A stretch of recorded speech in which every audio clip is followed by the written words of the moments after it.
may tanong na kung ang victim ay hindi mag-cooperate, ano po ang mangyayari?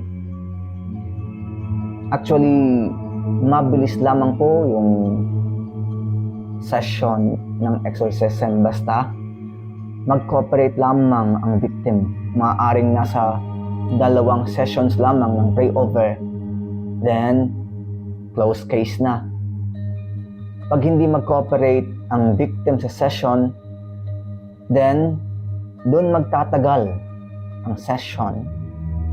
Hindi nagko-cooperate marahil gusto niya ang kapangyarihang bigay ng demon, number 1, na parang sasabihin niya sarili ay palayasin ng demon, pero mananatili ang kapangyarihan like to cast spell, to manipulate things, na paggalawin niya yung isang bagay, or to know the future, like sa mga manghuhula, etc.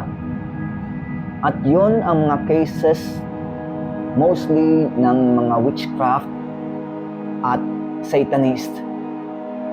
Number 2, maaaring hindi magko-cooperate dahil gusto nila yung benefits, yung money, yung gold na makukuha nila, na parang sasabihin nila, remove the demon, but not the benefits, like money.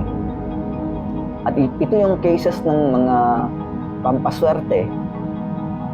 Or, pangatlo, yung hindi magko-cooperate dahil may tinatago, like sins of hatred, of anger, revenge. At yung mga demon na yon ay nagtatago doon din sa tinatawag na 7 capital sins. Bakit? Dahil every capital sins, there is a particular demon hiding. Naka-attach sila doon.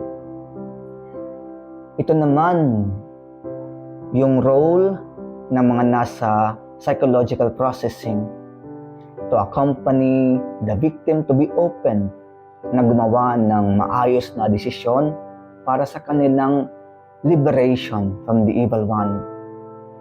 Kaya doon tatagal ang session na umaabot kung minsan ng 1 taon.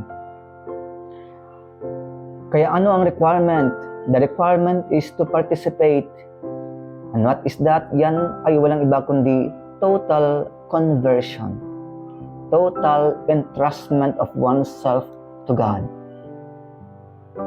Pag di talaga mag-cooperate, ay wala ding magagawa ang exorcist, kundi to respect the decision of the victim. Walang exorcism session na mangyayari until the time na ready na uli yung victim. Kaya, trust in God. Trust in Jesus. Sa image of the divine mercy, sa ibaba, nandun ang masasabi, Jesus, I trust in you. God bless.